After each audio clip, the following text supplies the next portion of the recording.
I like what Douglas Adams wrote in The Hitchhiker's Guide to the Universe. He said, the answer to the ultimate question of life, the universe, and everything is 42. Now, in a humorous way, Adams reminds us of the futility of seeking answers when we don't even know what the question is. Still, for centuries, man has tried to find the meaning of life. Listen to a few of the ideas men and women have come up with to give meaning to life. Joseph Campbell, a professor of literature, wrote, the meaning of life is whatever you ascribe it to be. Being alive is the meaning. The Dalai Lama said, our prime purpose in this life is to help others, and if you can't help them, at least don't hurt them. Nelson Henderson, who was a farmer and writer, said the true meaning of life is to plant trees under whose shade you do not expect to sit. Arnold Schwarzenegger, the actor, had an idea of what the meaning of life is. He said the meaning of life is not simply to exist, to survive, but to move ahead, to go up, to achieve, to conquer.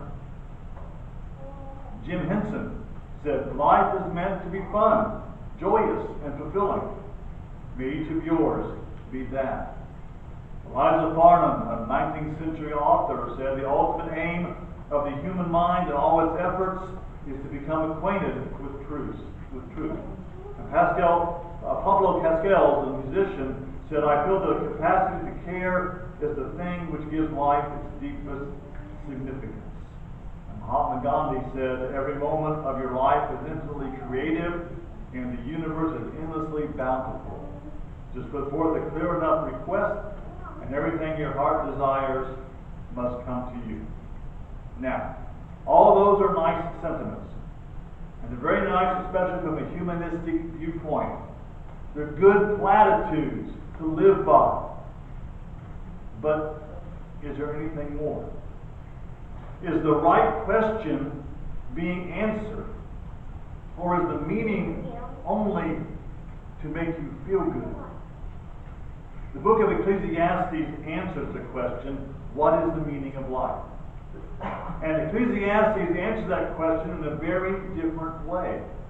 The 12th chapter Old Testament book is probably the most blunt and realistic view of life ever written.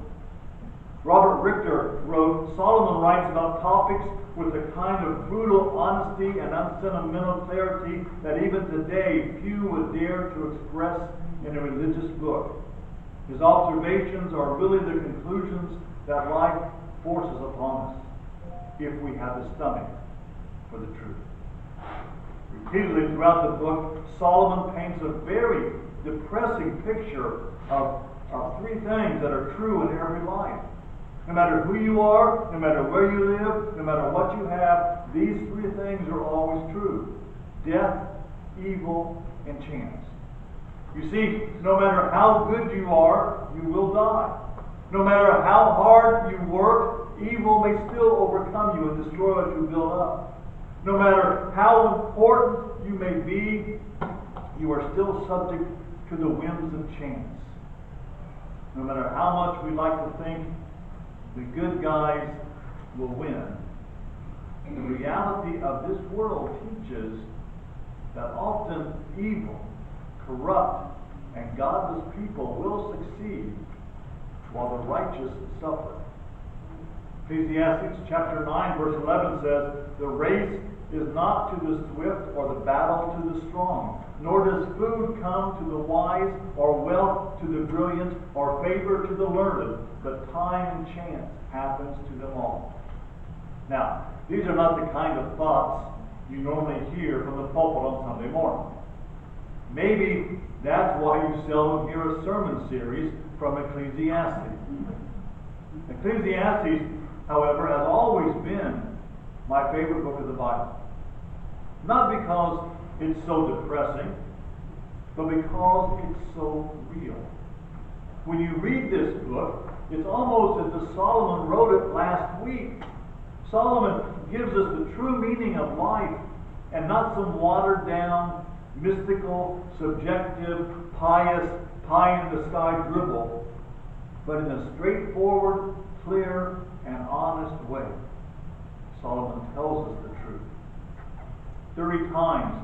in this book, Solomon uses the phrase, under the sun.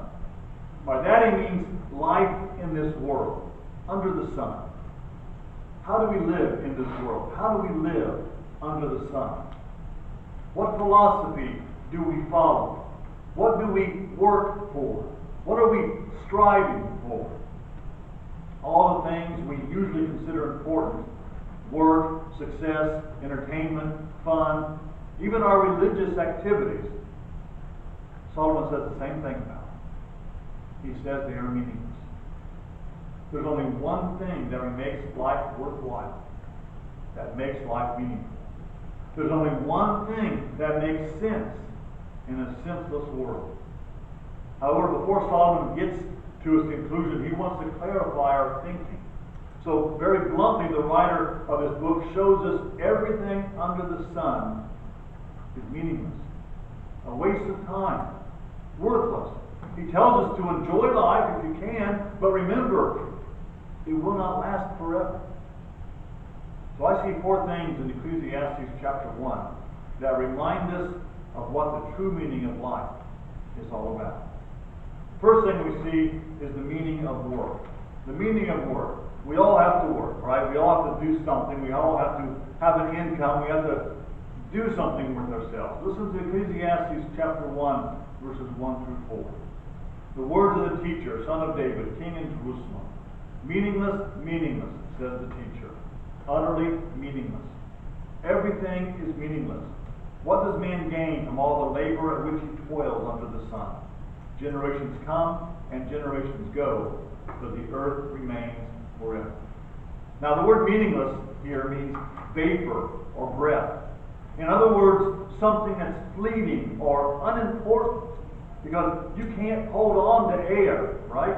In the same way, if our life is just made up of the vain things that we do, older translations translate meaningless as vanity of vanities. It becomes an empty pursuit, like trying to catch the wind.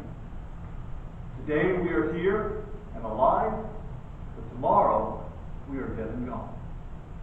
When my daughter Erica was little, she would always ask me the same question when I asked her to do something. She would ask, "How much will you pay me?"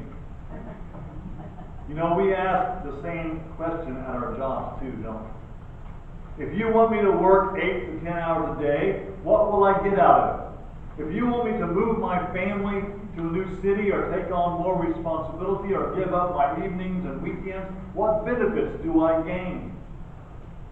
We came into this world with nothing. We will be just as rich when we leave.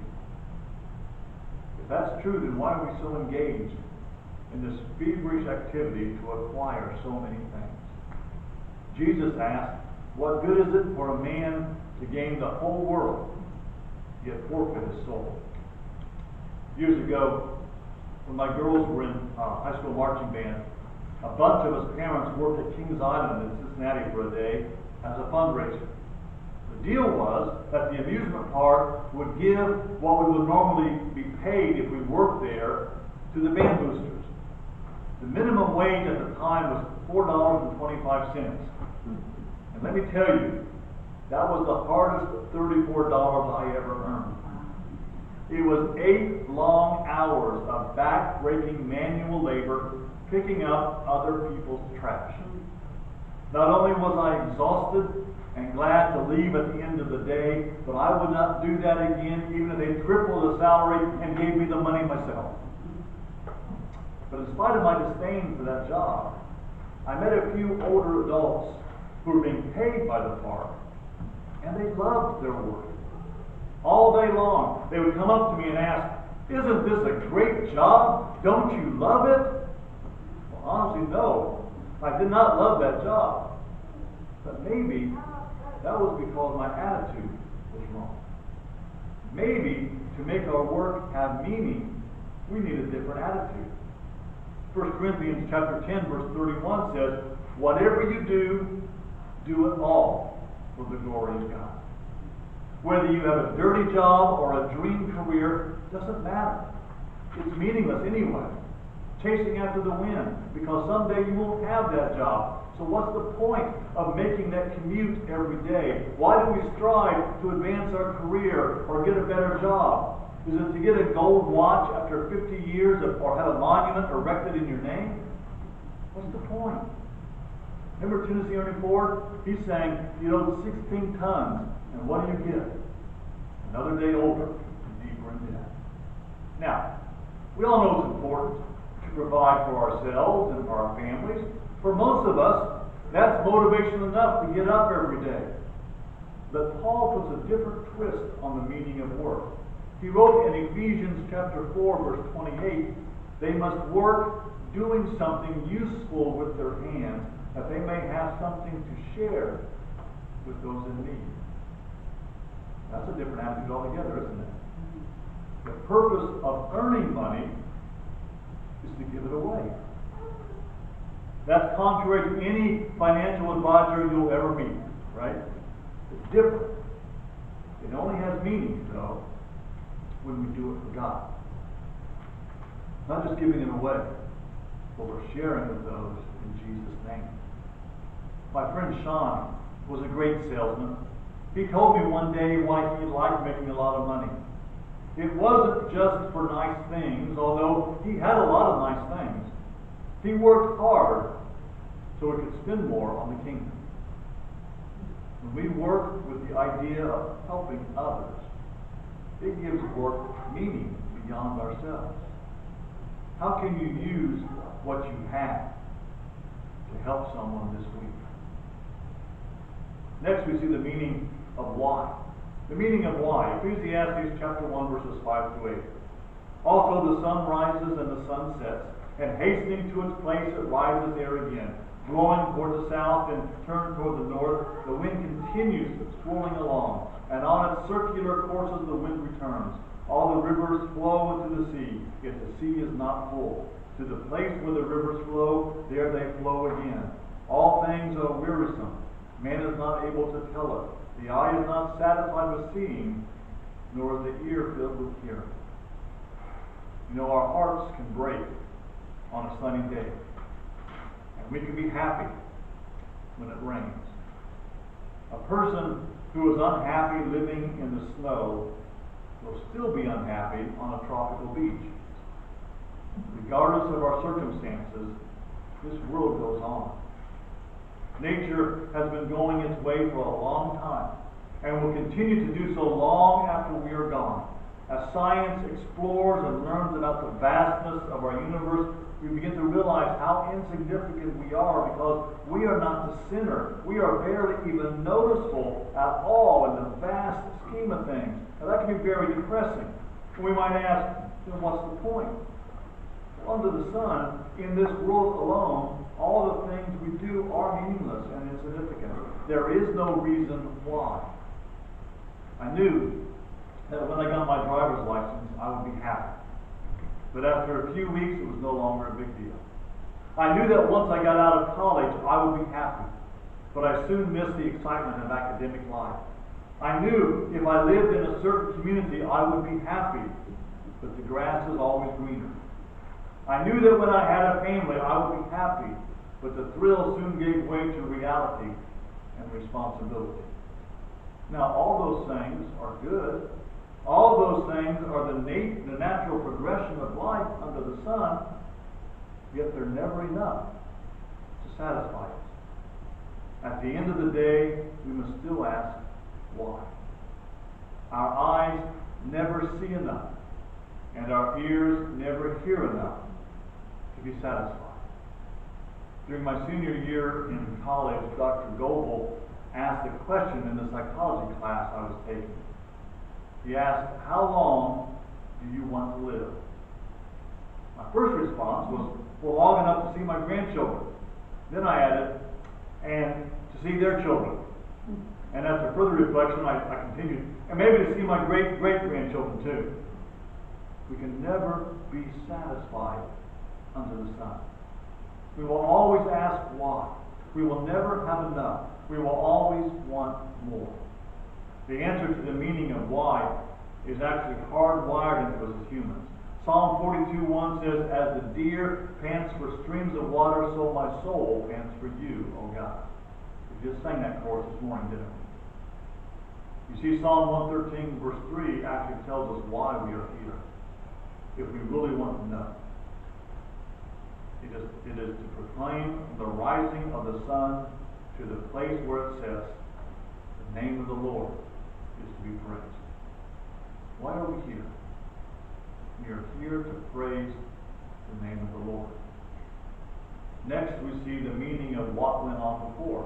The meaning of what went on before. Ecclesiastes chapter 1, verses 9 through 11. That which has been is that which will be, and that which has been done is that which will be done. So there is nothing new under the sun. Is there anything in which one might say, "See this, it is new"? Already it has existed for ages which were before us. There is no remembrance of earlier things, and also of the later things which will occur. There will be for them no remembrance among those who will come later still. As a people, we are not particularly interested in the days before our time. What's past is past, and we feel it really doesn't affect us today. Verse 9 tells us there is nothing new under the sun. People are born, they either live a good or bad life, long or short life, happy or sad life, and then they die. Under the sun, that's all there is. But as Christians, history has a different meaning for us. Ralph Carmichael posed a question in his classic song, "He's Everything to Me." "In the stars his handiwork I see. On the wind he speaks with majesty. Though he ruleth over land and sea, what is that to me? I will celebrate nativity, for it has a place in history. Sure he came to set his people free. What is that to me?" Robert Richter wrote, "Solomon is building his case with these words. Soon he will tell us what his point is, but it will not be found in the meaningless cycle of each generation, reliving the story and repeating the mistakes of previous generations." Solomon, in all his wisdom, thought there was nothing new under the sun. And from a human perspective, there's truth to that. However, the real truth that Solomon doesn't talk about right now, but does later, is that there is something new. There is something new. Paul wrote in 2 Corinthians chapter 5, verse 17, "Therefore, if anyone is in Christ, a new creation has come. The old has gone, the new is here." And Revelation chapter 21, verse 5 adds, "He who was seated on the throne said, I am making everything new." The meaning of what went on before is although everything appears to be hopeless and the same, God can give us hope if we will look at what went on before and what He has changed. Finally, we see the meaning of wisdom. The meaning of wisdom. When the Scarecrow from the Wizard of Oz received his diploma, he suddenly felt very wise. I think about that when I remember when I received my master's degree. When I got my master's degree, I did not feel any different than I did the day before. And except for the graduation exercise and the open house, nothing changed about my life or my ministry. Traditionally, we have held education in high regard and believe that with the right education, all our problems could be fixed. Solomon, arguably the wisest man in the world, had a different perspective. Look at verses 12 through 18 of Ecclesiastes chapter 1. "I, the preacher, have been king over Israel and Jerusalem, and I set my mind to seek and explore by wisdom concerning all that has been done under heaven. It is a grievous task which God has given to the sons of men to be afflicted with. I have seen all the works which have been done under the sun, and behold, all is vanity and striving after wind. What is crooked cannot be straightened, what is lacking cannot be counted. I said to myself, behold, I have magnified and increased wisdom more than all who were over Jerusalem before me, and my mind has observed the wealth of wisdom and knowledge. And I set my mind to know wisdom and to know madness and folly. I realize that this also is striving after the wind, because in much wisdom there is much grief, and increasing knowledge results in increasing pain." Now I still want to believe that education is not meaningless.